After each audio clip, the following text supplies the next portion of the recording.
விரைவில் வர இருக்கும் ஆண்டவர் இயேசுவின் திருப்பெயரில் அன்பின் வாழ்த்துக்கள். ஜெபிப்போம். தீயோனின் செயல்பாடுகளும் இறுதிகால நிகழ்வுகளும் நடைபெற்று வரும் பல்வேறு விதமான சூழ்நிலைகளில் எங்களுக்கு எப்போதும் அடைக்கலமாக இருந்து எங்களை வழிநடத்தி வரும் எங்கள் அன்பின் ஆண்டவரே, இந்த நாளிலும் அந்தி கிறிஸ்து குறித்து பழைய ஏற்பாட்டில் சொல்லப்பட்டுள்ள செய்திகளை நாங்கள் தியானிக்க முற்படுகின்றோம்.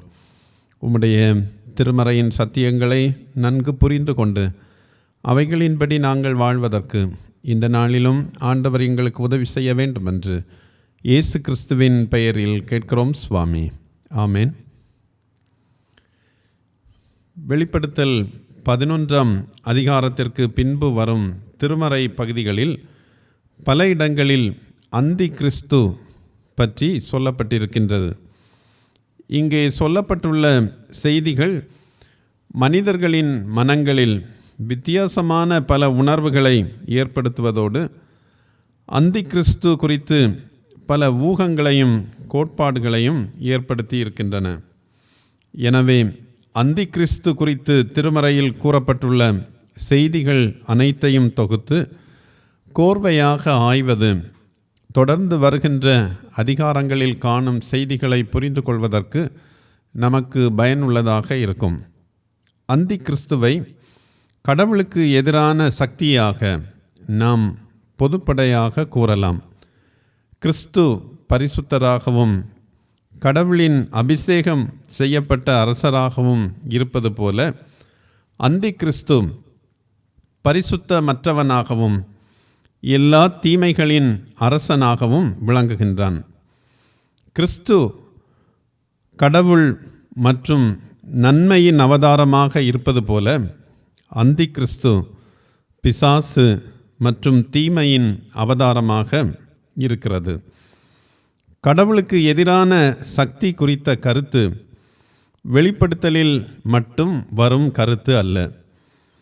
புதிய ஏற்பாட்டின் நாட்களுக்கு முன்பே அந்தி கிறிஸ்து தனது முன்னோடிகளை கொண்டிருக்கிறது என்பதை பழைய ஏற்பாட்டின் பகுதிகளை ஆய்கின்ற பொழுது நாம் அறிந்து கொள்வோம்.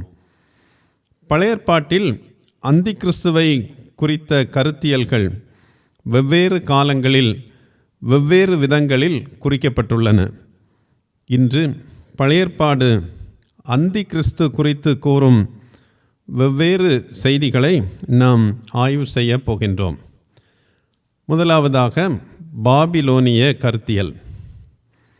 பாபிலோனியர்கள் உலகின் உருவாக்கம் தொடர்பாக ஒரு புனைவு கதையை கொண்டிருந்தனர்.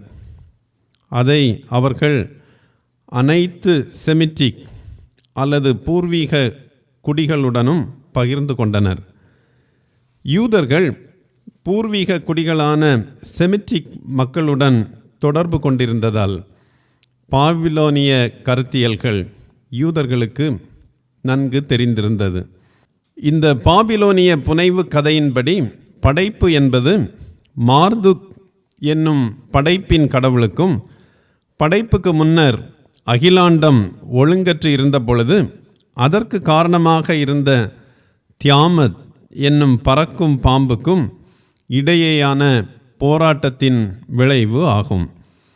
படைப்பாளரான கடவுளுக்கும் தியாமத் என்னும் பறக்கும் பாம்புக்கும் இடையேயான போராட்டம் உலகம் முடிவதற்கு முன்பாகவும் இருக்கும் என்று பாபிலோனிய புனைவு நம்பிக்கை கொண்டுள்ளது. இந்த பாபிலோனிய நம்பிக்கையான படைப்பின் கடவுளுக்கும் பறக்கும் பாம்பு அல்லது சாத்தானுக்கும் இடையேயான போராட்டம் குறித்த நம்பிக்கை பழைய ஏற்பாட்டிற்குள்ளும் நுழைந்திருக்கின்றது. ஏசாயா 27ஆம் அதிகாரம் 1ஆம் வசனத்தில் கடவுள் லிவியாத்தானையும் வளைந்த பாம்பையும் கடலில் இருக்கும் வலு சர்ப்பத்தையும் கொல்லும் நாளை பற்றி ஏசாயா குறிப்பிடுகின்றார். ராகாபை துண்டு துண்டாக வெட்டி வலு சர்ப்பத்தை துளைத்தது நீ அல்லவா என ஏசாயா 51ஆம் அதிகாரம் 9ஆம் வசனத்தில் ஏசாயா கேட்கின்றார்.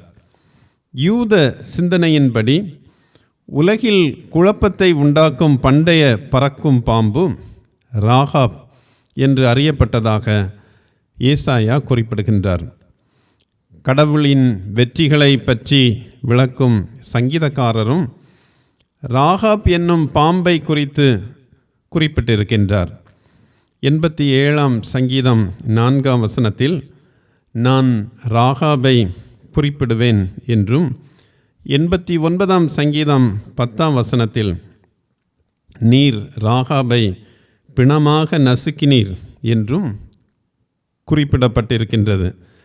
இத்தகைய பாபிலோனிய கருத்தியல் அந்தி கிறிஸ்து குறித்த மிக பழமையான கருத்தியலாக கருதப்படுகின்றது. எனினும் இதே கருத்தியலின்படியான அரக்கப்பாம்பு அல்லது அந்தி கிறிஸ்து மீண்டும் தோன்றுவதாக வெளிப்படுத்தல் 12ஆம் அதிகாரம் 9ஆம் வசனம் கூறுகின்றது. இரண்டாவதாக பழைய ஏற்பாட்டில் வருகின்ற கருத்தியல் பேலியாள் என்னும் கருத்தியல். பேலியாள் அல்லது பெலியார் என்னும் சொல் பழைய ஏற்பாட்டில் தீமைக்கு ஒத்ததாக அடிக்கடி வருகிறது.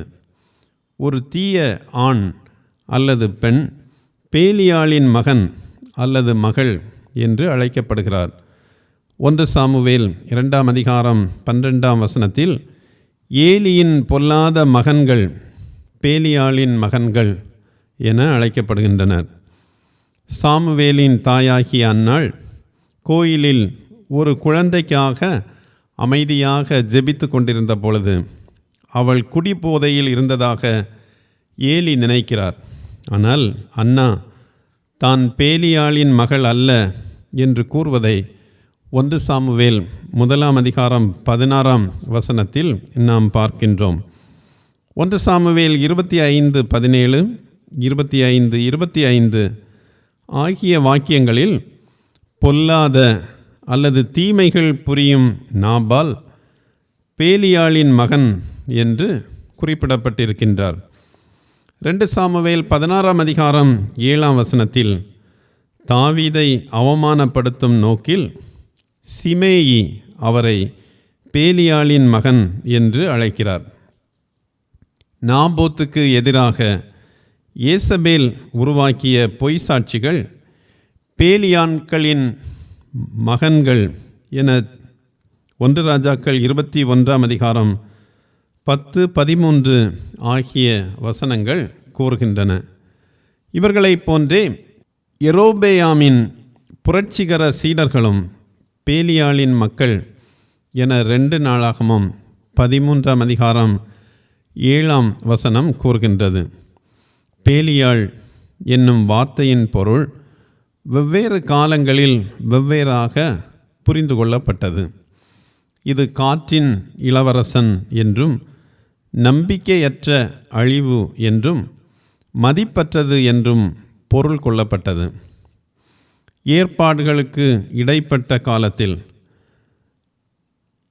During the inter testament period பேலியாள் பேய்களின் தலைவனாக கருதப்பட்டான். புதிய ஏற்பாட்டில் பேலியாள் என்னும் வார்த்தை ஒரே ஒரு முறை மட்டுமே வருகின்றது. 2 கொரிந்தியர் 6ஆம் அதிகாரம் 15ஆம் வசனத்தில் கிறிஸ்துவுக்கும் பேலியாளுக்கும் என்ன உடன்பாடு என்று மட்டும் புதிய ஏற்பாட்டில் குறிப்பிடப்பட்டுள்ளது. யூதர்கள் பேலியாள் என்னும் கருத்தியலை அவர்கள் தொடர்பு கொண்டிருந்த பாரசீக மதத்திலிருந்து பெற்றிருக்கலாம் என்று அறிஞர்கள் பொதுவாக நம்புகின்றனர். பாரசீக சமயமான சௌராஷ்டிரியனிசம் முழு பிரபஞ்சத்தையும் போர்க்களமாக கருதுகின்றது. இப்போர்க்களத்தில் ஒளியின் கடவுளான ஆர்முத்துக்கும் இருளின் கடவுளான அக்ரிமானுக்கும் இடையே போர் நடைபெறுவதாகவும் குறிப்பிடுகின்றது. இச்சமய நம்பிக்கையிலும் கடவுளுக்கு எதிரான தீமையின் ஆற்றல் உலகில் செயல்படுவதாக கூறப்பட்டுள்ளது. இத்தீய ஆற்றல் அல்லது பேலியாள் அந்தி கிறிஸ்து அல்லது ஆன்டி கிரைஸ்ட் என நம்பப்பட்டது. மூன்றாவதாக பழைய ஏற்பாட்டில் குறிப்பிடப்பட்டுள்ள அந்தி கிறிஸ்து என்னும் கருத்தியல் சாத்தான் என்னும் கருத்தியலாகும். வெளிப்படையான உருவகமாக காணப்படும் சாத்தானையும் அந்தி கிறிஸ்து என பழைய ஏற்பாட்டு ஆங்காங்கே அடையாளப்படுத்துகின்றது. சில இடங்களில் சாத்தான் லூசிபர் எனும் தள்ளப்பட்ட தூதனுடன் அடையாளப்படுத்தப்படுகின்றான். விடிவெள்ளியின் மகனாக, காலையின் மகனாக இருந்த இத்தூதன் பரலோகத்தில் கடவுளுக்கு எதிராக கலகம் செய்து நரகத்திற்கு தள்ளப்பட்டான். ஏசாயா 14:12 அதிகாலையின் மகனாகிய விடிவெள்ளியே, நீ வானத்திலிருந்து விழுந்தாயே என சொல்லப்பட்டுள்ளது. கடவுளின் நோக்கத்தை முறியடிக்கும் வகையில் செயல்பட்ட சாத்தானின் நிகழ்வுகளை நாம் எளிதாக திருமறையில் காண முடியும். 1 நாளாகமம் 21 கடவுளின் கட்டளையை மீறும்படி சாத்தான் தாவீதை தூண்டுகிறான். சாத்தானுக்கு கீழ்ப்படிந்த தாவீது மக்களை எண்ணும்படி கட்டளை பிறப்பிக்கின்றார். சாத்தான் கடவுளின் நேரடி எதிரியாக இருந்தாலும் தள்ளப்பட்ட தூதனாகவே பூமியில் இருக்கிறான். அவனே அந்தி கிறிஸ்து எனும் காணக்கூடிய உருவமாக பூமியில் செயல்படுகிறான். தீமையின் சாராம்சம் அல்லது அவதாரமாக அந்தி கிறிஸ்து காணப்படுகின்றது என்பதை இந்த கருத்தியலின் வழியாக நாம் அறிந்து கொள்கின்றோம். 4வதாக மேசியாவின் எதிரி என்னும் கருத்தியல். மேசியா என்னும் சிந்தனையின் வளர்ச்சி அந்தி கிறிஸ்து எனும் சிந்தனையின் வளர்ச்சியை தவிர்க்க இயலாததாக மாற்றி இருக்கின்றது. கடவுளால் அபிஷேகம் செய்யப்பட்ட மேசியா எதிர்ப்பை சந்தித்தே ஆக வேண்டும். ஏனெனில் தீமையை எதிர்க்கின்ற பொழுதுதான் மேசியா மீட்பு தர முடியும். அந்த எதிர்ப்பு தீமையின் உச்ச உருவமாக, ஒரு படிகமாக அல்லது ஒரு கிறிஸ்டலாக காட்டப்பட்டிருக்கின்றது. மேசியா என்பதும் கிறிஸ்து என்பதும் ஒரே பொருளை கொண்டுள்ளது என்பதை நாம் அறிந்திருக்கின்றோம். மேசியா என எபிரேயத்திலும் கிறிஸ்து என கிரேக்கத்திலும் இரட்சகர் என்ற பொருளிலேயே அறியப்பட்டுள்ளது. பாவம் உலகில் இருக்கும் வரை கிறிஸ்து இருக்கும் இடத்தில் அந்தி கிறிஸ்துவும் இருந்து கொண்டே இருக்கும் என்பதில் சந்தேகமில்லை. பாவம் இருக்கும் இடத்தில் கடவுளுக்கு எதிர்ப்பும் இருந்து கொண்டே இருக்கும். எனவே அந்தி கிறிஸ்துவின் ஆளுகைக்கு, ஆட்சிக்கு உட்படாமல் இருக்கும்படி பாவம் செய்யாமல் வாழ்வது மிகவும் இன்றியமையாதது. 5வதாக கடவுளுக்கு எதிரான போர் என்னும் கருத்தியல். கடவுளுக்கு எதிராக கூடி வந்த தெய்வீக போரின் ஒன்றுக்கு மேற்பட்ட திருமறை பகுதிகள் பழைய ஏற்பாட்டில் காணப்படுகின்றன. கோக் மற்றும் மாகோக் குறித்த செய்தி ஏசாயா 38:1-23 வரையுள்ள பகுதிகளில் சொல்லப்பட்டுள்ளது. கோக் மற்றும் மாகோக்குடனான போரும் சகரியா 14:1-21 வரையுள்ள எருசலேமை அழிப்பவர்களை குறித்த செய்தியும் கடவுளுக்கு எதிரான போருக்கு எடுத்துக்காட்டுகளாக நாம் கூறலாம். எசேக்கியேல் 38-39 ஆகிய அதிகாரங்கள் இஸ்ரவேலின் பிந்தைய நாட்களில் நடைபெறும் ஒரு பெரிய போரை பற்றி பேசுகின்றன. அது கோக் என்ற அரசனின் தலைமையில் மாகோக்கில் உள்ள மக்களை உள்ளடக்கியதாக இருக்கும் என்று கூறுகின்றது. எசேக்கியேல் இந்த போர் இஸ்ரவேல் மலைகளில் இஸ்ரவேலருக்கு எதிராக நடத்தப்பட்டதாக கூறுகின்றார். எசேக்கியேல் 38:23 கர்த்தர் எசேக்கியேலிடம் மாகோக்கின் படைகளிலிருந்து தம் மக்களை அற்புதமாக காப்பாற்றுவார் என்றும், இதனால் எல்லா நாட்டினரும் நான் கர்த்தர் என்பதை அறிந்து கொள்வார்கள் என்றும் கூறுகின்றார். வெளிப்படுத்தல் 20 7-9 வரை உள்ள வசனங்களில் 1000 ஆண்டுகளின் முடிவில் நன்மைக்கும் தீமைக்கும் இடையே நடக்கும் போரை கோக் மற்றும் மாகோக் போர் என வெளிப்படுத்தலில் யோவான் குறிப்பிடுகின்றார். இங்கே கோக் மற்றும் மாகோக் என 2 போர்கள் குறிப்பிடப்பட்டுள்ளன. முதல் போர் 2ஆம் வருகைக்கு முன்பும், 2வது போர் 1000 வருட ஆட்சியின் இறுதியிலும் நடைபெறுவதாக குறிப்பிடப்பட்டுள்ளது. இவ்விரு போர்களும் கடவுளின் எதிரிகளை முற்றிலுமாக அழித்து பூமியில் குறிப்பிடத்தக்க மாற்றங்களை செய்யும் போர்களாக அமையும் என்றும் சொல்லப்பட்டிருக்கின்றது. சகரியா 14ஆம் அதிகாரம் 1 முதல் 21 வரை உள்ள பகுதியில் கடவுளின் எதிரிகள் கடைசியில் அவருடைய மக்களை கைப்பற்றி விட்டதாக தவறாக நினைத்து கொண்டு கொள்ளையடித்ததை பிரிப்பதற்காக நகரின் நடுவில் அமர்ந்திருக்கிறார்கள். அதே சமயம் யூதர்கள் சிறைப்பிடிக்கப்பட்டு நகரத்தில் அல்லது சிறையில் அடைக்கப்படுகிறார்கள். இந்நிலையில் கடவுள் திடீரென்று இயற்கைக்கு அப்பாற்பட்ட தீர்ப்பில் செயல்படுகின்றார். செங்கடல் 2ஆக பிரிக்கப்பட்டது போல எருசலேமின் கிழக்கே மலைகளை பிரித்து தனது மக்களுக்கு எதிரி ஆக்கிரமிக்கப்பட்ட நகரத்திலிருந்து தப்பிக்க ஒரு வழியை கொடுக்கிறார். இவ்வாறு கடவுளுக்கு எதிரான போரும் அந்தி கிறிஸ்து என்றே பழைய ஏற்பாட்டில் கருதப்பட்டது. 6வதாக அந்தியோக்கஸ் எப்பிபானஸ் என்னும் கருத்தியல். தானியேல் 8ஆம் அதிகாரம் 9 முதல் 12 வரையுள்ள வசனங்களில் மேற்கே இருந்து வந்த வெள்ளாட்டுக்கடாவில் வளர்ந்த ஒரு சிறிய கொம்பு குறித்த காட்சி சொல்லப்பட்டுள்ளது. இது அன்றாட பலியை நிறுத்தியதோடு பரிசுத்த ஸ்தலத்தையும் வீழ்த்தியது. சிறிய கொம்பு என்பது அந்தியோக்கஸ் எப்பிபானஸ் என்னும் மன்னனை குறிக்கின்றது. இவர் கிரேக்க வழிகள், கிரேக்க மொழி மற்றும் கிரேக்க வழிபாட்டை பாலஸ்தீனாவில் அறிமுகப்படுத்த வேண்டும் என்று மிகவும் முயற்சி செய்தார். ஏனெனில் இவர் தன்னை கிரேக்க கலாச்சாரத்தின் மிஷனரியாக கருதினார். யூதர்கள் இவரை எதிர்த்தனர். இவர் பாலஸ்தீனத்தின் மீது படையெடுத்து எருசலேமை கைப்பற்றினார். 80,000 யூதர்கள் படுகொலை செய்யப்பட்டனர் அல்லது அடிமைகளாக விற்கப்பட்டனர். ஒரு குழந்தைக்கு விருத்த சேதனம் செய்வது அல்லது சட்டத்தின் நகலை வைத்திருப்பது மரண தண்டனைக்குரிய குற்றமாக கருதப்பட்டது. இவர் எருசலேம் ஆலயத்தை இழிவுபடுத்தினார். புனித இடத்தில் ஒலிம்பியன் ஜியஸுக்கு ஒரு பலிபீடத்தை எழுப்பினார். அதன் மீது பன்றியின் இறைச்சியை பலியிட்டார்.